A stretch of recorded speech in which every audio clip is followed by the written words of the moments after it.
Good evening, and welcome to this virtual author event with Andy Duncan, the first in the Clarion West virtual summer reading series, hosted in partnership with University Bookstore. My name is Misha Stone, she, her, and I am a librarian in the Reader Services Department. Before we begin this event, I would like to acknowledge that Seattle is on Indigenous land. These are the traditional, unceded territories of the Coast Salish people, specifically the Duwamish people. I also want to say that the Seattle Public Library and Clarion West stands in solidarity with members of our community who are advocating for anti-racist practices in government and protesting against the continued oppression of Black people in America. This event is sponsored by Clarion West Writers Workshop, the Seattle Public Library Foundation, author series sponsor Gary Kunis, and media sponsor the Seattle Times, and presented in partnership with the University Bookstore. You can buy copies of Andy Duncan's book, An Agent of Utopia, at www.ubookstore.com.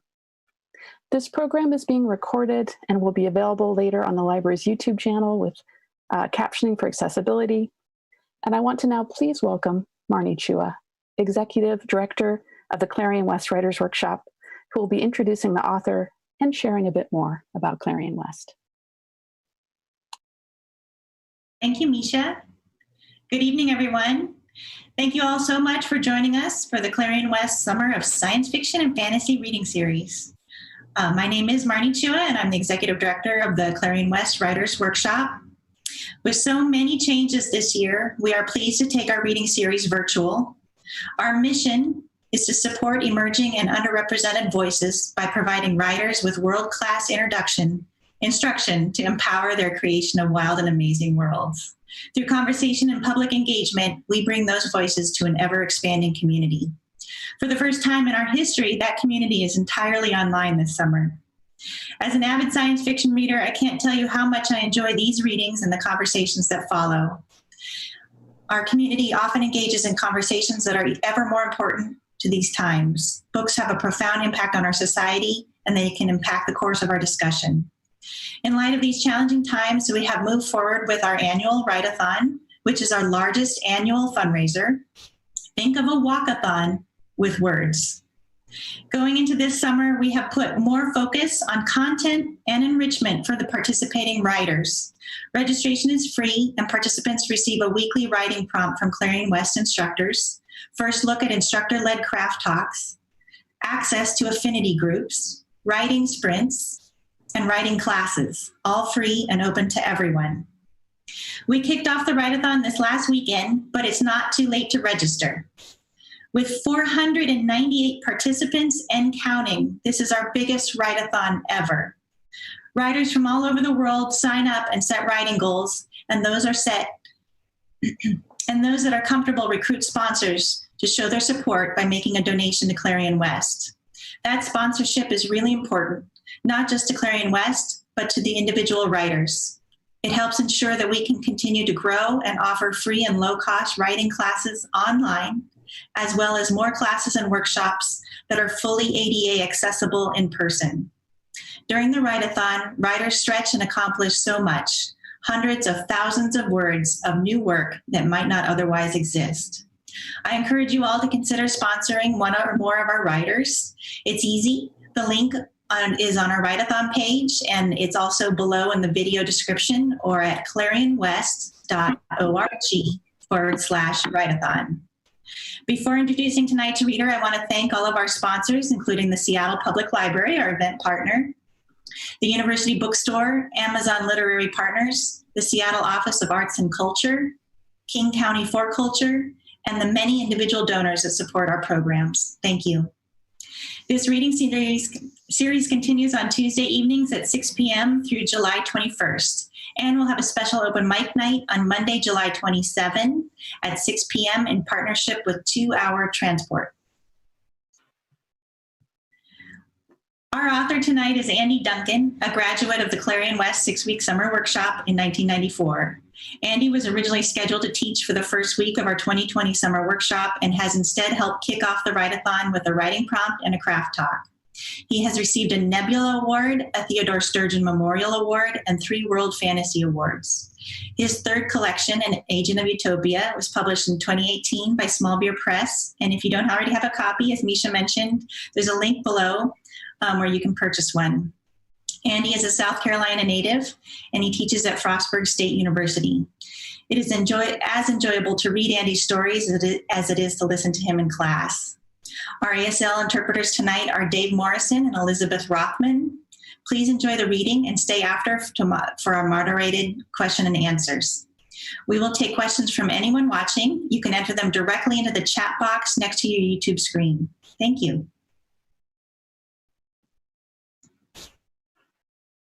Okay. Thank you, everybody. Thank you for coming. Thank you for being part of this.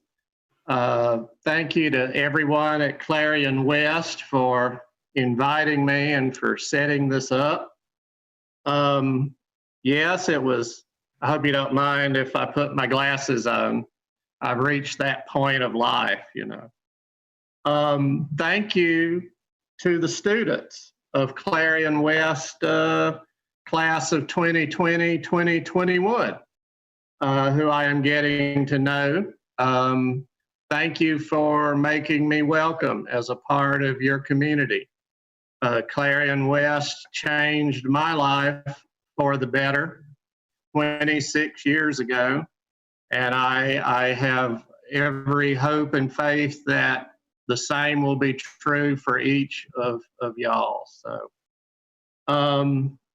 I need to say a couple of introductory things about this story and how I'm going to read it.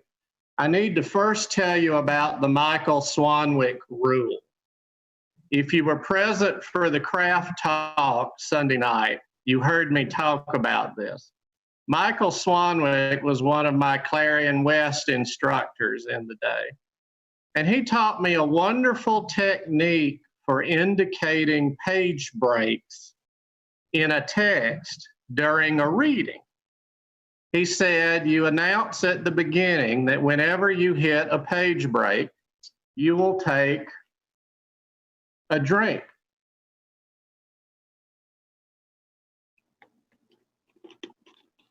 And then continue.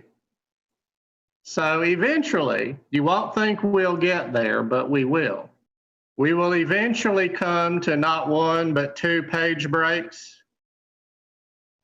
And that will be so indicated. All right, I'm going to read from the middle of a story that's in the middle of a book. The book is an original anthology titled Galactic Stew, to be published this July from Zombie Needs Brains. The editors are David B. Coe and Joshua Palmatier.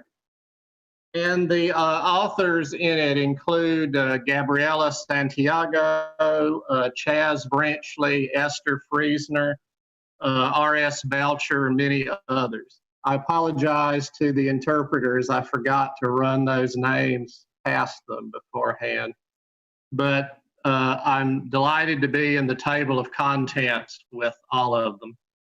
The whole book is about food, and my contribution is a new adventure of the wandering musician Charlie Poole and his bandmates Roy and Posey in a mythic Appalachia of a century ago. It's inspired by an old song, a song about an awful boarding house. And the title of the story is the same as the title of the song, The All Go Hungry Hash House. And I hope no one is eating while listening to this.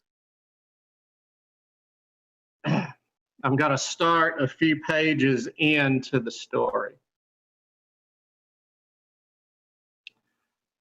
The hash house was one of a cluster of thrown-away looking buildings of gray clapboard at the foot of the ridge.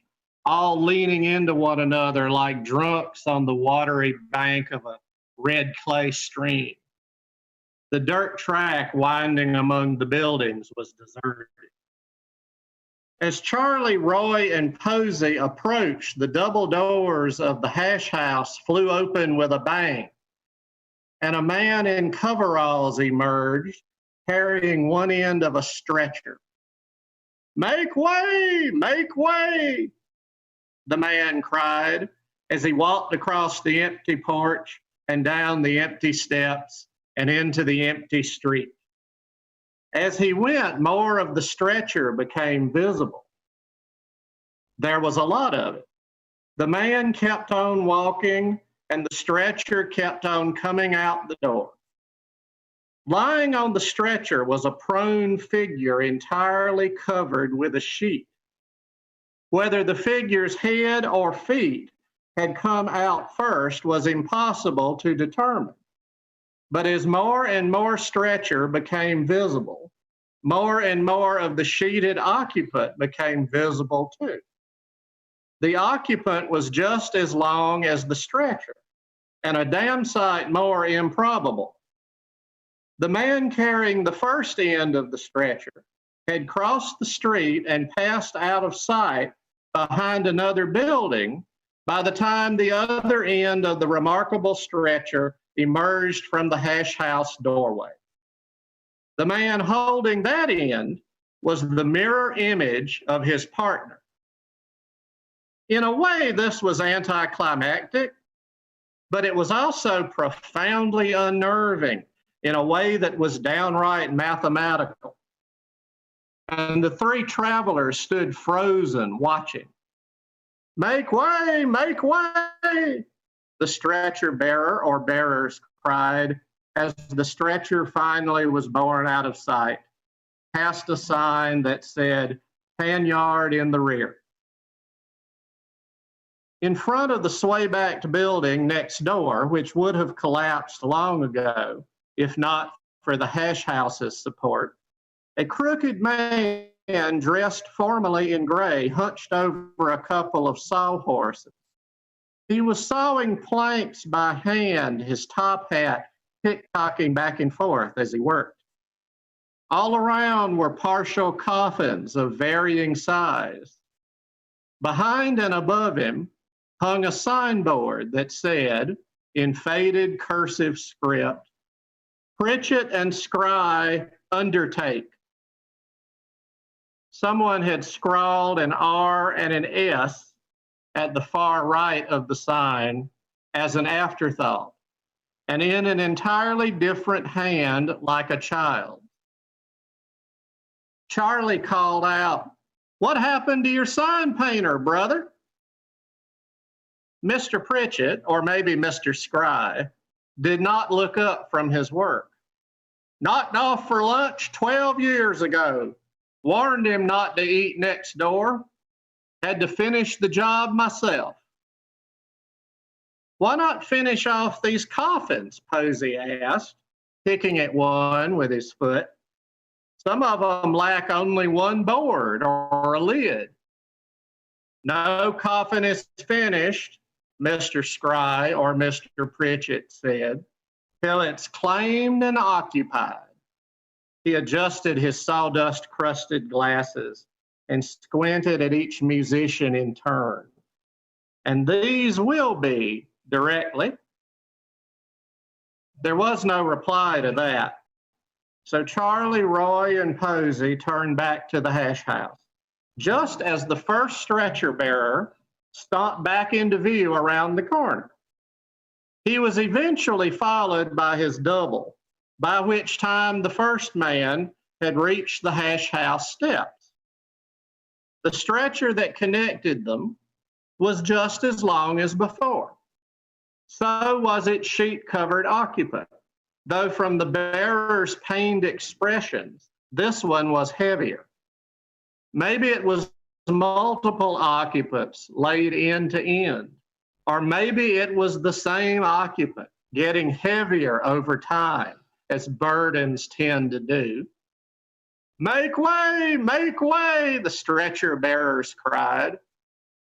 Charlie held the doors open for them as they toted their burden back up the steps and back into the boarding house. "It's a wonderful cycle of life," Charlie said. "See you soon," the undertaker called. He had dragged forward 3 coffins of varying lengths and was sanding their corners, humming a tune that, though wordless, sounded dirty. One of the coffins was Charlie-sized, one Roy-sized, and one Posey-sized. But this caused the men on the porch no serious alarm, as each noticed only the 2 coffins not sized for him, and entered the hash house reassured. Such is human nature.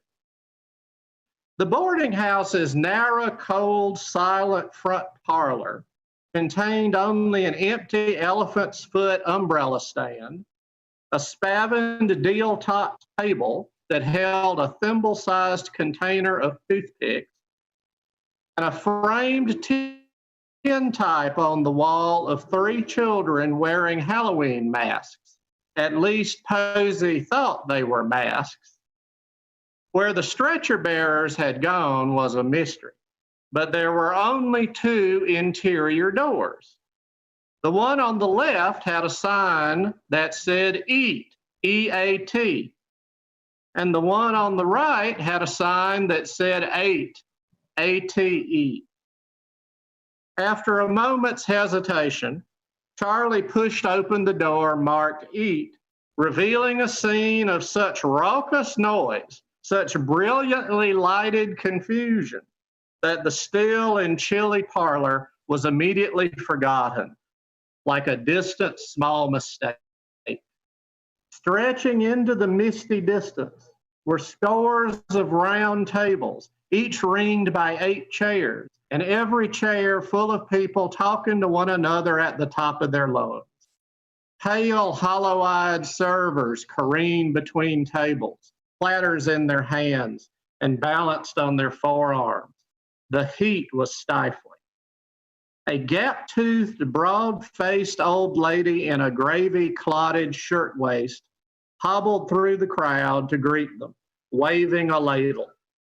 She moved slow, but she got bigger fast, as if she was out of perspective somehow. By the time she finally arrived, she was easily 7 feet tall, her ladle the length of a table leg. "Charlie!" she cried. "Duchess!" he cried. He reached up to hug her wattled neck, and she stooped to accommodate him. "You know my friends, don't you? Roy with the glasses and Posey with the foot? Sure you do. They wanted something good to eat, so I brought them here instead." She cackled, her dimples tunneling into her head. "Oh, that's sweet of you to say, Charlie, but I got nothing for you. You can see for yourself, every table full." At that moment, a bald salesman several tables away clutched at his throat, shrieked, and toppled backward. He was out cold before he hit the floor, his wingtips pointing at the embossed tin plates of the ceiling. The salesmen on either side of him looked at their fallen companion with horror, then at one another, and then shrieked in unison, clutched their own throats, and flung themselves likewise onto the floor. All 3 lay there like dynamited trout, open-mouthed and still. "Well, ain't you in luck?" the Duchess continued. "We just had 3 places open up."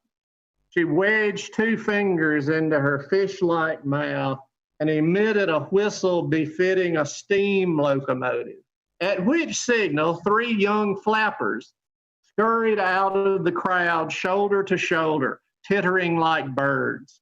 They wore cloche hats and bobbed hair and shamelessly spangly dresses that bared their knees almost. As each flapper grabbed a salesman by the collar and dragged him away toward the back of the kitchen, the Duchess bussed the table through the simple expedient of sweeping all the salesman's plates onto the floor with a crash. "There you go, boys," she cried. "We serve family style around here. Make yourself some new friends. They'll pass you whatever you want."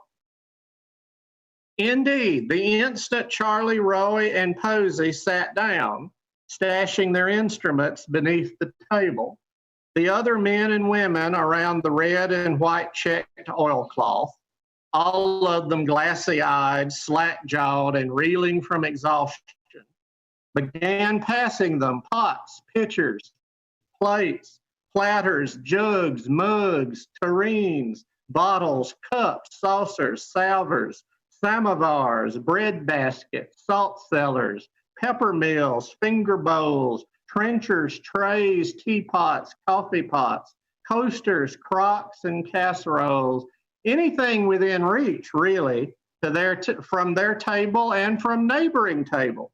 In moments, every liftable object and consumable was piled in a jumbled arc around the newcomers like the wall of a playground fort. "Hey, whoa, whoa," Roy said. "You passed all your food to us, and look at your own plates, empty as the night train to Gibsonville. Y'all must not be hungry." "We're starved," a woman wailed. "You will be too," a man said, "soon enough." Posey lifted the lid of a butter dish, revealing a stick so moldy that it had grown a tuft of waving red tendrils like a polyp beneath the sea. As he held the lid aloft in horror, the longest tendrils reached upward, wrapped around the lid, and slammed it back down with such violence that 3 tendrils were severed by the impact, spurting purple fluid that singed the tablecloth. The survivor slurped back into the crack between dish and lid, which settled into place with a click. Then came a slithering as the mold resettled. "No telling what you'll find lifting lids willy-nilly like that," Charlie said. "Best to make sure they ain't moving first. Let's try this one here. It seems calm enough." He lifted the lid of a large tureen to reveal, splashing among the ice cubes, a singularly unattractive baby. Its swollen, doughy expanse of head interrupted by an ancient face that was fisted into too small an area, not quite in the center. The baby's eyes crossed in ecstasy as it rubbed cold soup into its armpits. A sprig of parsley was draped behind one snail-like ear, suggesting a poor attempt at half a bust of Caesar. "Oh, there's the baby," the Duchess cried, seizing its throat in both hands and lifting it. This did not bother the horrid child, which cooed happily as blue-green soup poured from its diaper's every orifice. Once it was clear of the tureen, the Duchess set it onto the tablecloth 3 times in succession, squelch, squelch, squelch, as if the tablecloth were blotting paper. "There now," she said, "Wookums has sure enough got something in its diety, and it ain't just soup neither."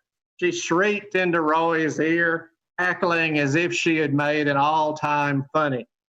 She wedged the squirming, sodden creature beneath one vast arm and hustled away among the tables, the baby clutching at diners' clothes and hair as they went. Charlie, having given a charred beefsteak a practiced appraisal, hitched back his chair, dabbed his dry lips politely but needlessly with his napkin, stood and walked to the nearest wall, where a selection of swords, bayonets, cleavers, and other edged instruments hung in a rack like billiard cues. He selected a broadsword that might have been left by an Ottoman harem eunuch in lieu of rent. He raised it overhead, swished it around in practiced arabesques, nodded with satisfaction, returned to his untouched state, and from a standing position used a single vicious downstroke of the broadest part of the blade to cut the steak and the plate beneath cleanly in two. A pinkish stream gouted from the center of the otherwise coal-black meat. Charlie cried, "Aha! Dead! I thought so, you rascal," and sat down, retucking his napkin beneath his chin. Roy reluctantly selected, as the least of many available evils, a bowl of gray biscuits, hooking one finger over the ceramic rim and dragging the bowl toward him, tensing every muscle in case something should leap forth. He gingerly lifted a biscuit, using only his fingertips, and was surprised by its weight and density. It was like lifting a baseball. As he brought it nearer his twitching lips, he saw that it was striated with odd markings. Peering through his glasses, he realized that words in various hands had been carved into the top and the sides of the petrified biscuit. Levon was here, 1868. God help us all. Maisie does it in Memphis. The Duchess is coming. And sure enough, the aforementioned crone was hobbling toward them, bearing a platter that held 4 lopsided eggs, which rolled and clicked together as she lurched along. When she set down the platter, the eggs paused, only for a second, before they resumed their rolling and clicking. "Never too late to hard boil an egg, I say," said the Duchess. When Posey tapped one with the butt end of his butter knife, it cracked open and a reptilian bird with greasy feathers shouldered its way onto the table, scattering shells and squawking harshly. One of the other diners, blinded by hunger or perhaps by the brilliantine in his hair, made for the bird with his fork, but speared only tablecloth as the creature darted out of the way, skipped across the surface scum in the baby's bath tureen, launched itself from the table's edge, missed the window entirely, and dropped to the floor with the grace of a dead frog. As Posey and Roy watched, the other eggs dutifully rolled along after their adventurous elder sibling, tumbling one by one off the table's edge in a series of wet reports. Charlie, having given up on the steak, now plunged his fork into a sausage that barked in response. Without the slightest sign of surprise or unease, Charlie yanked back the fork, returned it to his plate, and sat smiling pleasantly at no one in particular, like a small boy determined to look innocent. Having failed to do more damage to his pickle than gnaw dents that immediately filled back out as on a pneumatic tire, Roy decided to test its rubber-like qualities further by flinging it against the wall. It ricocheted about and smacked another diner in the eye. Before it could fall, Mr. Brilliantine lunged with his trusty fork and speared the pickle, though fortunately not the eye beneath. The eye's owner reacted not at all to any of this, merely stared dumbly forward, having unwisely tasted the liver. Charlie jerked backward and cried, "Get away there!" kicking something under the table that yelped. The figure that rose into view, top hat first, was a fat man dressed formally in gray, rubbing his jaw and looking at Charlie with reproach. He was the long-lost undertaker. "You know," Charlie said, "I had a premonition you were going to show up." "Well, why get all shirty then?" retorted Mr. Scribe, or perhaps Mr. Pritchett. "I was only measuring your inseam." "Thank you kindly," Charlie said with a wink, "but my inseam has been measured by experts." "Want seconds, boys?" asked the Duchess, looming over them again. Her grin looked less friendly this time, more feral. One canine tooth glinted in the fading light. The overhead lamps were dimming, and the samovar in front of Posey cast a long shadow. I could not eat another bite, said Posey loudly, which was the truth, except technically he had not eaten even one bite yet. Me neither, said Roy. I reckon we're ready for the check, Duchess, said Charlie. The old lady whistled again, but the flappers were already there, had already surged around her as floodwaters surge around a stump. Each held a tiny silver tray that held a single folded piece of paper. Here you go, Posey, said the flapper nearest Charlie. Here you go, Roy, said the flapper nearest Posey. Here you go, Charlie, said the flapper nearest Roy. This took some sorting out, but eventually each man had the right tray, as was evident when they unfolded their chits. They bore no sums, no writing of any kind, just drawings of men's faces, like the sketched-in kissers on wanted posters. They were very good likenesses of Charlie, Roy, and Posey. What the? Asked Posey. Oh, Lord, said Roy.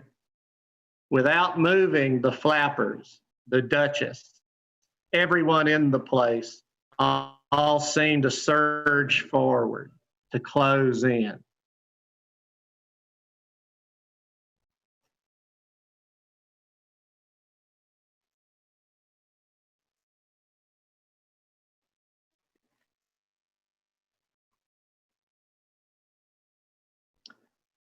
Some argue that in moments of crisis, human beings surmount themselves, become better than they were. This is untrue. In fact, in moments of crisis, we all become not someone else, but fully ourselves, unhidden, exposed. Other layers are shucked away like dry husks.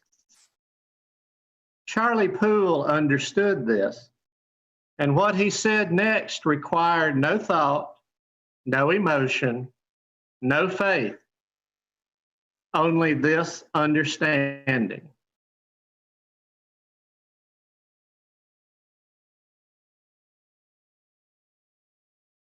Charlie yelled, "How about some music?" And that's as far as we're getting tonight.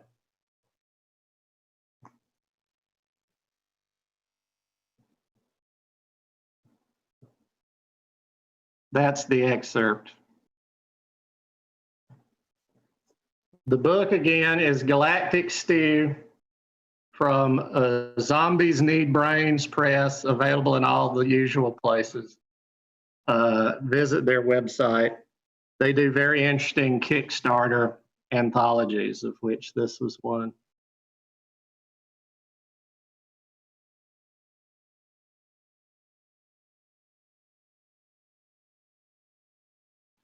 Is this the Q&A part? Do we have a moderator stepping in now? We have some moderators ready to go. So if anyone would like to ask questions, they can put the questions in the chat box.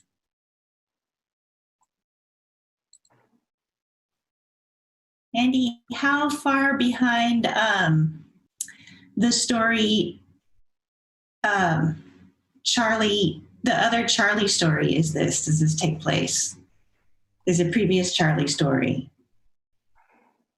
The longest one to see press was in Asimov's last fall, and I believe the September-October issue 2019. That was titled Charlie Tells Another One, which is to some extent his origin story. So really everything that starts with his boyhood in the mill village So all the others come somewhat after that.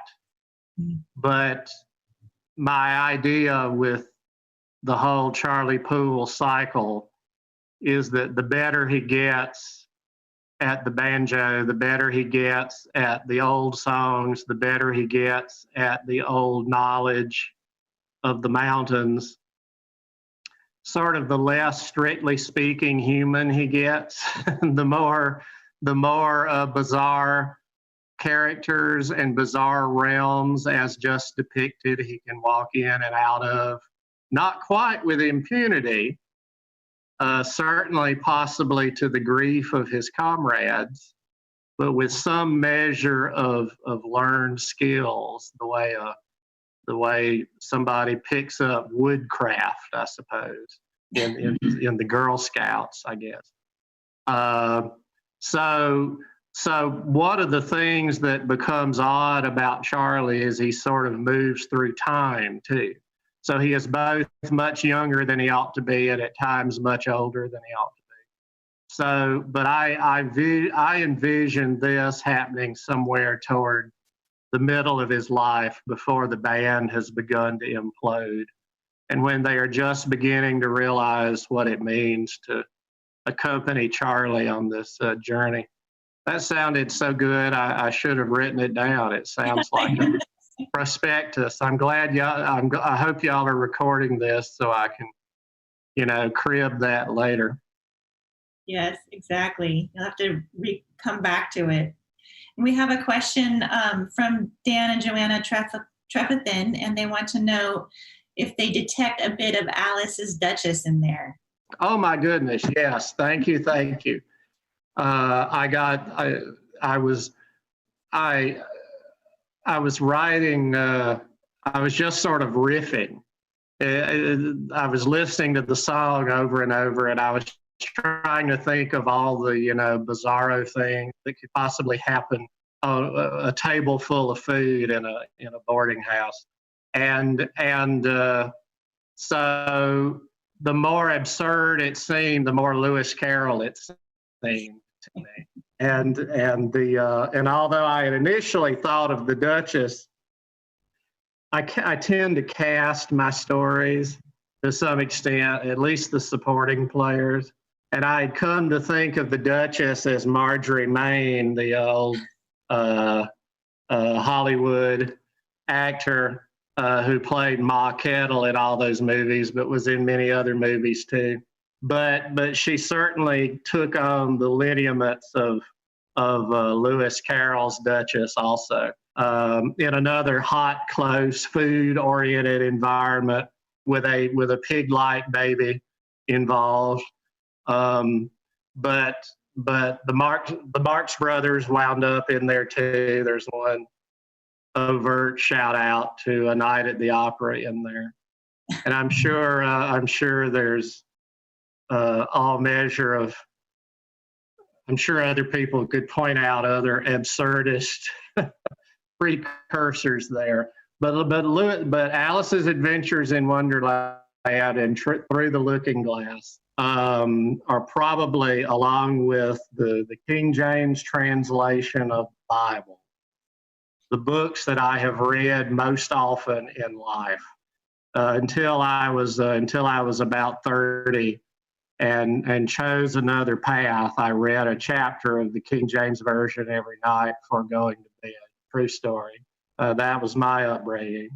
But I also, every 2 months or so, read all of the Alice books over again to the point that I about memorized them. And I've probably read Martin Gardner's annotated Alice volumes over and over, just that much. I mean, I love The Honey and the Snark too, but nothing beats the Alice books to me. And at Clarion West a few years ago, I got into a wonderful conversation with Connie Willis and James Gunn, who were in town for the Locus Awards. We got into a very great discussion at dinner about Alice, the character of Alice in those books, on whom we all had a lot to say. And along those lines, Nisi wants to know when you start cutting off people's heads.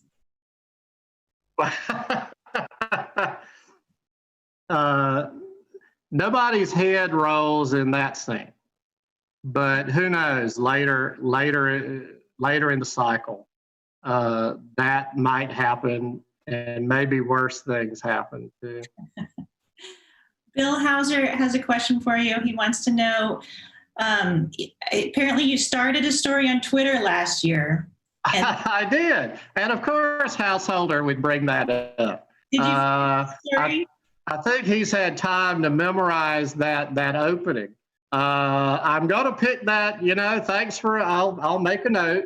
Bill says, continue that Twitter story. I'm writing it down. Bill's Twitter story. That was one of those periods when, and those of you that are doing the write-a-thon know about this, where you sometimes sort of lose faith that you can write at any length at all, and you start looking around for ways to artificially limit the task. Like off and on for years, I have rolled index cards into a typewriter, an old electric typewriter, because then all you have to do is fill up that card on the index card, right? And you get going and you have a whole stack of index cards beside you. And, visible progress is being made, and this is very nice.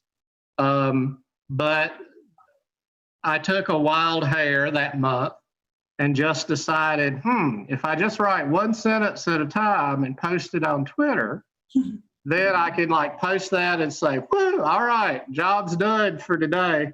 And then I realized that the next day I didn't always know what that next sentence was going to be. So it was surprisingly hard. And somehow writing the whole story and then posting it, tweeting it one sentence at a time seemed more like a cheat. I had this idea that, I don't know, it was like a serialization or something. But obviously, as you can imagine, life got in the way, and I took a vacation and forgot to go back to it. But thanks to several of my friends and fans who remind me periodically, it's not going away. It's actually another folk music strolling minstrel sort of story, minstrel in the medieval sense, but a very different character from Charlie in a very different setting, much more WPA, Roosevelt era. Well, you're definitely getting requests to finish it. Yes, I will do that one day. You have another question about, will we be seeing the redemption song in the future? Oh, I have this bad habit through the years of reading pieces of manuscript that not only are not finished, but that read scenes that the scene makes sense, the scene seems coherent, but I have no idea where it fits on anything else or where any of it is going.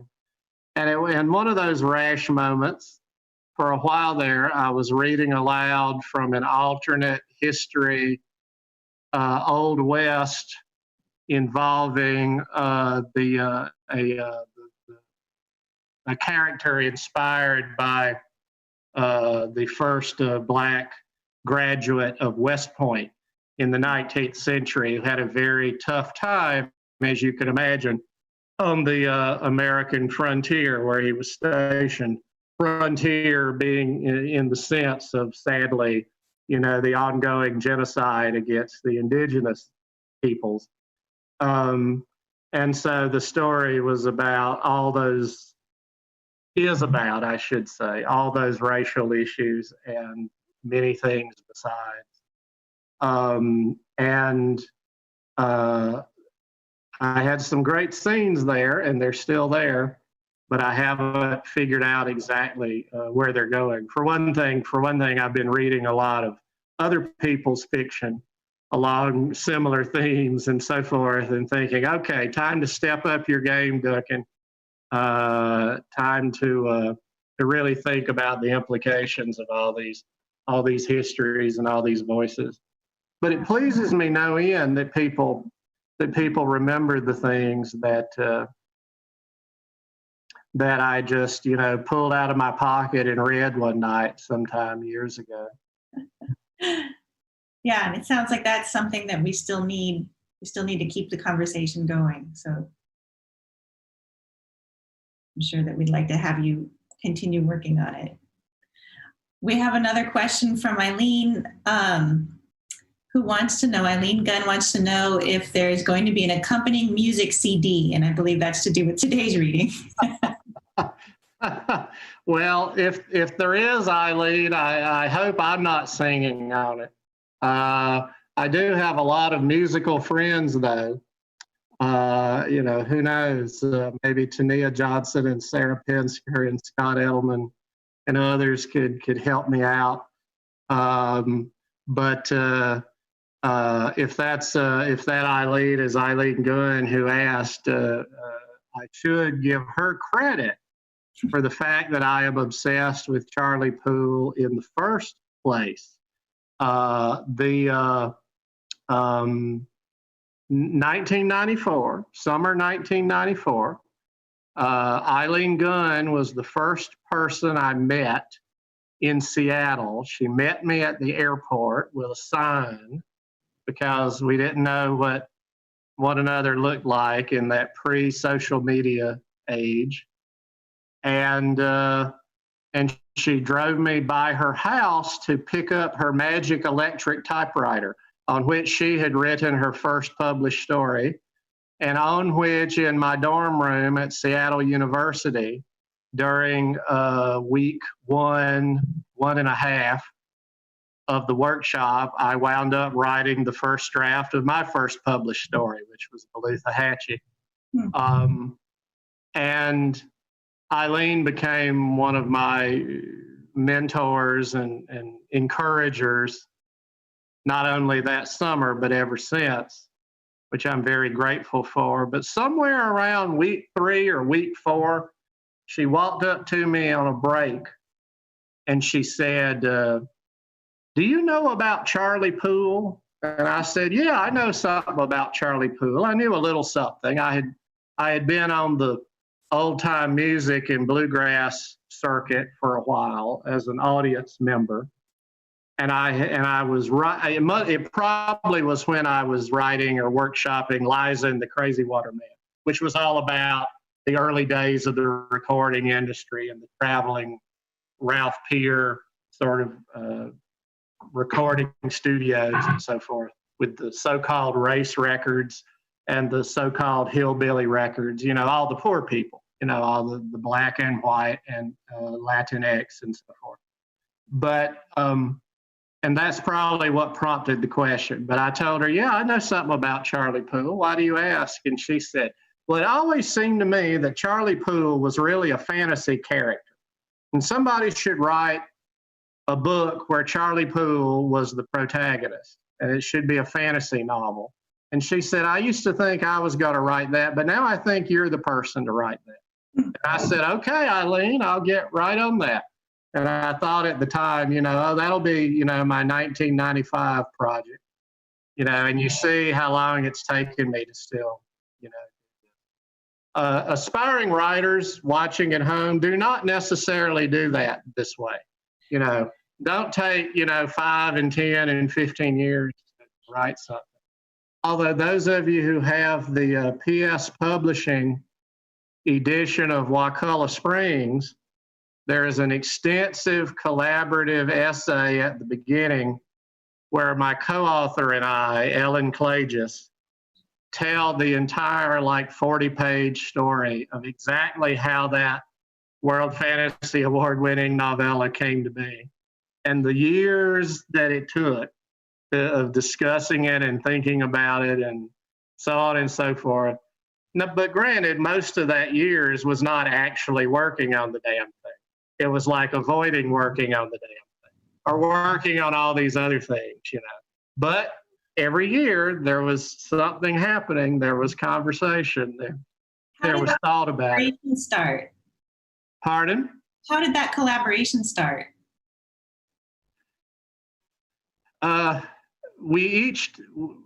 We had to hash out our competing accounts to write that essay.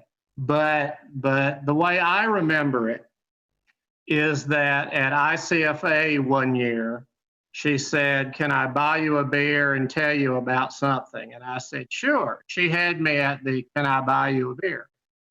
And she said she had been collecting material for years, because it all seemed related to her, but she no longer knew how it was related and no longer knew whether there was a story there at all. She said, would it be all right if I sent you this material, if I made copies of it and sent it to you? Would you look over it and tell me what you think? I said, sure, because it's always more fun, you know, to help somebody else with their project than do your own work, you know. So a few weeks later, this crate arrives, this crate into that Ellen Klages herself could have been shipped in. This enormous crate, the box that I wrestled into the house, opened it up. There was no, in my memory, other than a short note that said, "Here it is, thank you, love, Ellen." There was no outline, there was no explanation, there was no prospectus. It was just hundreds of sheets of photograph paper of articles from magazines and newspapers and such places. And it was in no order at all. And it was like, and I sat there and it was like walking through Ellen Klages' mind, because there would be pages about the Jim Crow South, and there would be pages about cryptozoological sightings in Florida. And there'd be an article about the location where they filmed a couple of the Tarzan movies back in the 40s, and the creature. And then there was all this about Millicent Patrick and the design of the creature from the Black Lagoon.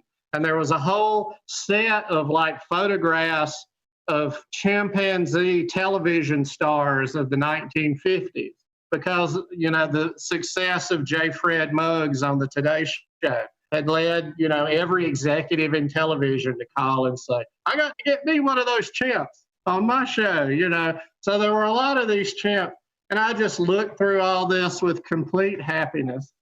And then when I talked to her next, she said, "So do you think there's a story there?" And I said, "Oh, hell yes, there's a story there. Absolutely." And she and I sat down at the next year's ICFA with a legal pad, and we sketched out all the different chapters, as it were. And we knew it was going to be a multi-generational story. And then I said, "Great, now go write it. And when you win an award, don't forget to thank me." And she said, "Oh no, you're stuck now. You're part of this. We're going to write this together." And we wrote it together. And when she won the award, I was right there beside her, and I won an award too. And she was right there beside me. It was, and we've been doing panels talking about collaborations ever since. And yes, we've been talking about doing another thing, which I can't talk about yet, because right now we haven't even filled up the box. That's where we are. We're trying to fill up the box. When the box is full, then we can decide what we've got. That's great. That sounds like a really fun project. I have a couple more questions for you. One is from Bruce again, and he wants to know if we'll see more of Perline Sunday. Oh, yes. I've got at least one more Perline Sunday story sketched out. I haven't actually started writing it yet. Perline is yet another of my sort of wandering southeastern magic makers, I was much influenced as a kid by Manly Wade Wellman's Silver John stories that showed up in F&SF in the 50s and 60s. And then when I was a teenager, late in life, he started writing short novels with the character. And it was rare enough to read any science fiction or fantasy that was set among, you know, folks that had accents like mine. And so they stuck with me. The Perline is a sort of she looks like she could be one of my undergrad students, but she is in fact far, far older than that. And she is a magic worker, and she like Charlie is shaping up to be, has this ability to walk among realms and encounter all sorts of mythic denizens. These characters are just great repositories for me to write about things that have obsessed me for decades, you know, old music and oral tradition, and the traditions we should hang on to and the traditions that we should flee, you know, that we should do our best to scourge and purge ourselves of, like all those 10,000 damn Confederate monuments that I grew up in the shadow of. Thank God those are beginning to come down. It'll take a long time for all of them to come down. All these things and how traditions get passed down and how legends mutate and morph and change and merge together, whose stories get told and whose don't get told, what can be recorded and what can never be recorded. Perline Sunday is yet another vector for me to like explore all that stuff. But there's several novelettes out now from about her. Gardner Dozois, bless his heart, one of my great mentors, loved Perline Sunday. And whenever he was putting together a big anthology, would ask me, would I send him another one? And now, sadly, Gardner won't be asking me to send him any more stories on this side of the plane. But I need to like imagine Gardner in my head saying, "Andy, it's time," and send the next one somewhere. I don't have the end of Perline's story arc in my head yet. I know where Charlie's going, but I'm not positive yet where Perline is going. Do you think that they'll meet, Perline and Charlie?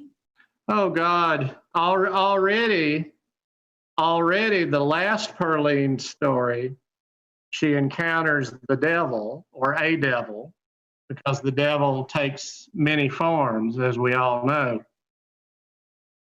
And that devil turned out to be the very same devil that was in Belutha Hatchie, which was the first story I wrote at Clarion West more than 20 years before. And that raises the hideous possibility that Perline exists in the same universe as John, the protagonist of that story, and so on and so forth. Maybe I should just admit defeat and start, you know, putting all these things together. But that sort of is that's sort of frightening to contemplate. I have one last question here for you, and it's from Susan Gossman, who would like to know what you're currently reading. What do you recommend? Oh, what am I currently reading? I can't talk about that yet because I just read in manuscript something I think is pretty terrific, but there's no pub date or anything else for it, and it's not my place to talk about. But there are so many wonderful creative people out there right now, some of whom have been writing and publishing for decades, some of whom like literally started like last year. And it's tough to start naming is to leave things out. I still think that Alice Sola Kim's story, Now Wait Till Last Week, which is, I always get the title wrong, but I think that's the title, because she's playing games with time throughout. It's in the wonderful Laval and JJA anthology, People's Future of the United States. But it's also was published online in 2019. I think that is to say it's the Groundhog Day of the Me Too era is to trivialize it, but it suggests, I hope, just what a remarkable high wire act that story is. It's just brilliant. I'm so glad that Sarah Pinsker's Song for a New Day won the Nebula. I love that. I love her story collection. Sooner or later, everything, and she's got so many stories out there, and they're all that good. She did a sort of arbitrary cull just to put her first collection together. I think that Tina Connolly and Caroline Yoakum, who are coming up as teachers at Clarion West, I think they each are as good short fiction writers as we've got currently. What else was I talking about just the other night that I've been reading? I just loved, speaking of The Creature from the Black Lagoon, I loved Mallory O'Mara's nonfiction book on Millicent Patrick. The subtitle is The Girl from the Black Lagoon, I think, and the subtitle is something like Hollywood Monsters and the Lost Legacy of Millicent Patrick, which is both a biography of Millicent Patrick and a memoir about O'Mara's own career in Hollywood and charting her anger at the fate of women, talented women in Hollywood from the 1940s into the 21st century, and is all those things together. And to use the phrase the word she uses throughout the book to refer to Millicent Patrick, she keeps calling her a badass. Well, I think O'Mara is a badass. I've been recommending that book to everybody. You can't go wrong reading Ted Chiang. You can't go wrong reading Nnedi Okorafor. You can't go wrong reading. My God, there's so many people. Just use the Locus Awards finalists, the Nebula Awards finalists, and just start discovering some of these new people. Claudia Srinivasta has a story in Clark's World. I don't remember the title of it. It just went up this spring, I believe. She's terrific. It's a terrific story. And I think it's her first publication. So check that out. It's about a very alien landscape, and it's from the perspective of in essence, a sentient plant whose time frame is very much not the human time frame, that thinks in terms of millennia. And I'll remember the title about 10 minutes after we sign. I'm looking in my chat if anyone, I'm not sure of the title myself, but if anyone wants to throw it in there. Those sound like great recommendations, Andy. Thank you so much. I always need recommendations myself. I go to every convention, whether it's virtual or in person, and I'm just making notes the whole time. And I leave with like another list of 100 books I heard people talking about, TV shows I heard people talking about, podcasts, stories, and just people I've met. So make note, find out what they're doing because they seem really interesting. Yeah, that's a good point. And I think for those of you that might still be looking, the Nebulas is extended. You can still register and see some of their panels that were taped and some of the readings for that. And Locus is coming up. So I think that they are still, because of the online format, are able to take more registrations. So those will be good opportunities. Yes, the Locus Awards weekend. There's going to be a bunch of readings on Friday. There's going to be panels, live panels all day Saturday. And then the awards themselves are Saturday evening with Connie Willis and Daryl Gregory as the hosts. The Nebula Conference, which was beautifully put together, and full disclosure, I had nothing to do with putting it together. All the people that put in the labor, it really showed. It worked very well. And one of the great things about it is that being a virtual conference, you can still register for it and still have access to all those recorded panels and all those transcripts of all those panels, which unfolded in real time. And a number of them would be of interest to any of this year's cohort or to write-a-thon participants, because they're all very practical things that 21st century writers of spec fic would do well to know about or think about. And it's a painless introduction to a lot of fascinating topics. I've watched about half of the panels myself, and I hope to get to all of them. Yeah, that's one benefit of this year. Well, Andy, thank you so much. And everyone, thank you for joining us. I hope that you enjoyed. Please like the video, share it around. We'll talk to you next week. Thank you all. Thanks so much.